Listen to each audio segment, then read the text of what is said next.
ये कहानी शुरू होती है साल 2006 से, जब उत्तर प्रदेश में समाजवादी पार्टी की सरकार थी और आजम खान प्रदेश के नगर विकास मंत्री की जिम्मेदारी संभाल रहे थे। आरोप के मुताबिक 14, 15 और 18 अगस्त को लगातार 3 दिन की सार्वजनिक छुट्टी का ऐसा समय चुना गया जब सरकारी मशीनरी की सक्रियता सामान्य दिनों के मुकाबले कम थी। और इसी दौरान माफिया अतीक अहमद के करीबियों पर पार्क की सरकारी जमीन पर कब्जा शुरू करने का आरोप लगा। मामला यही नहीं रुका, बल्कि करीब 2 दशक तक यह विवाद फाइलों और आरोपों के बीच दबा रहा। और अब मुख्यमंत्री योगी आदित्यनाथ के निर्देश के बाद इसे फिर से जांच के दायरे में लाया गया। यानी अब उस दौरे की घटनाओं को नए सिरे से खंगाला जाएगा और यह पता लगाने की कोशिश होगी कि सरकारी जमीन पर कब्जे की शुरुआत कैसे हुई। इस मामले में सबसे बड़ा सवाल यही है, अगर जमीन सरकारी थी और वहां पार्क मौजूद था तो लगातार 3 दिन की छुट्टी के दौरान कब्जे की गतिविधियां कैसे शुरू हुई और उस समय स्थानीय प्रशासन की भूमिका क्या रही। आरोप यह भी है कि कब्जे की प्रक्रिया में अतीक अहमद से जुड़े लोगों की मौजूदगी रही और अब एसआईटी को यह पता लगाना है कि जमीन की स्थिति उस समय क्या थी, मौके पर क्या गतिविधियां हुई, किस स्तर पर शिकायतें या सूचनाएं सामने आई और प्रशासनिक स्तर पर क्या कदम उठाए गए। क्योंकि मुख्यमंत्री के आदेश के बाद बनाई गई जांच टीम के सामने सिर्फ जमीन का रिकॉर्ड देखने की जिम्मेदारी नहीं है, बल्कि पूरे घटनाक्रम की कड़ी जोड़ने का काम भी है।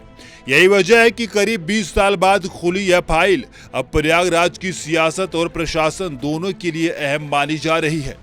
एसआईटी में एडीएम सिटी सत्यम कुमार मिश्रा को अध्यक्ष बनाया गया, जबकि पीडीए सचिव विनीत कुमार सिंह और डीसीपी सिटी मनीष शांडिल को सदस्य की जिम्मेदारी दी गई।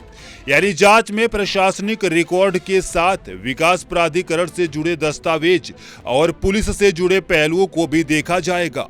टीम यह पता लगाएगी कि जिस जमीन को पार्क के तौर पर दर्ज बताया जा रहा उसकी वास्तविक स्थिति क्या थी, उस समय वहां कब्जे की प्रक्रिया किस तरह आगे बढ़ी, किन लोगों ने जमीन पर गतिविधियां शुरू की और क्या किसी स्तर पर सरकारी व्यवस्था की तरफ से लापरवाही हुई। इसके साथ ही उस दौर में जमीन से जुड़े आदेशों, रिकॉर्ड और कार्रवाई की पूरी कड़ी को सामने रखा जाएगा।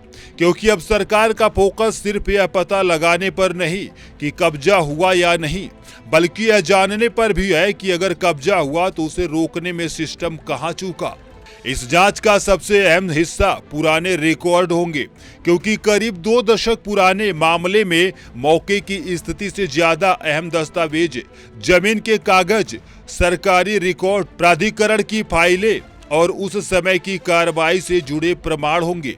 एसआईटी यह भी देख सकती है कि जमीन का इस्तेमाल किस रूप में दर्ज था और कब्जे के आरोप के बाद प्रशासन की तरफ से क्या कार्रवाई हुई थी। अगर किसी स्तर पर शिकायत दर्ज हुई थी तो उसका क्या हुआ, और अगर कोई आदेश जारी हुआ था तो उस आदेश का पालन किस तरह किया गया। यही वे सवाल है जिनके जवाब जांच को आगे बढ़ाएंगे। क्योंकि एक तरफ सरकारी जमीन पर कब्जे का आरोप है और दूसरी तरफ उस समय की प्रशासनिक व्यवस्था की जिम्मेदारी।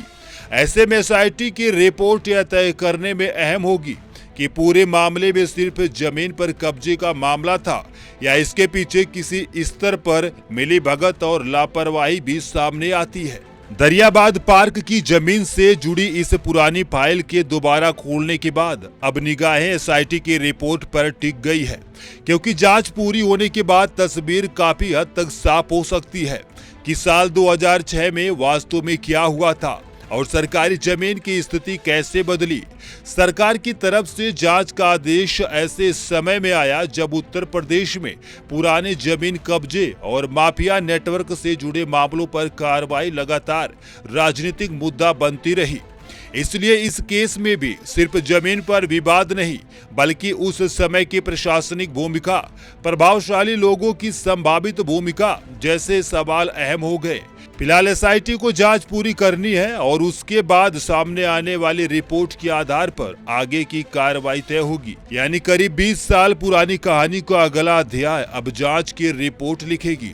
तो प्रयागराज के दरियाबाद में पार्क की सरकारी जमीन से जुड़ी वह फाइल जिसे करीब 2 दशक पुराना माना जा रहा अब फिर से खोल चुकी है और इस बार जांच सीधे एसआईटी के हाथ में है।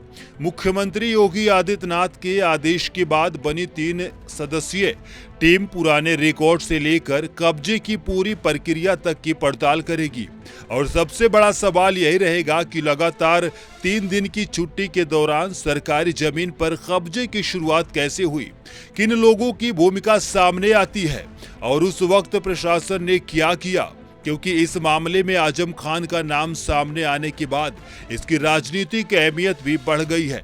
लेकिन अंतिम तस्वीर एसआईटी की रिपोर्ट आने के बाद ही साफ होगी। दरियाबाद बाग की करीब 20 साल पुरानी ये फाइल अब एक बार फिर से सरकारी रिकॉर्ड से निकलकर जांच की मेज तक पहुंच चुकी है। मुख्यमंत्री के आदेश पर एसआईटी का गठन हो चुका है और अब 3 अधिकारी उस पूरे घटनाक्रम की कड़ी जोड़ेंगे जिसमें सार्वजनिक छुट्टी के दौरान सरकारी पार्क की जमीन पर कब्जे का आरोप लगा था। इस जाँच में उस दौर के रिकॉर्ड, जमीन की स्थिति, कब्जे की प्रक्रिया और प्रशासनिक भूमिका को देखा जाएगा और इसी के आधार पर तय होगा कि इस पूरे मामले में जिम्मेदारी आखिर किसकी बनती है। फिलहाल सबसे बड़ा सवाल यही है कि 2 दशक पहले छुट्टी के उन 3 दिनों में सरकारी जमीन पर जो कुछ हुआ उसकी असली कहानी एसआईटी की जांच में कितनी सामने आती है। कैमरा पर्सन पंकज के साथ मैं मोनिका, टीवी 100 नोएडा।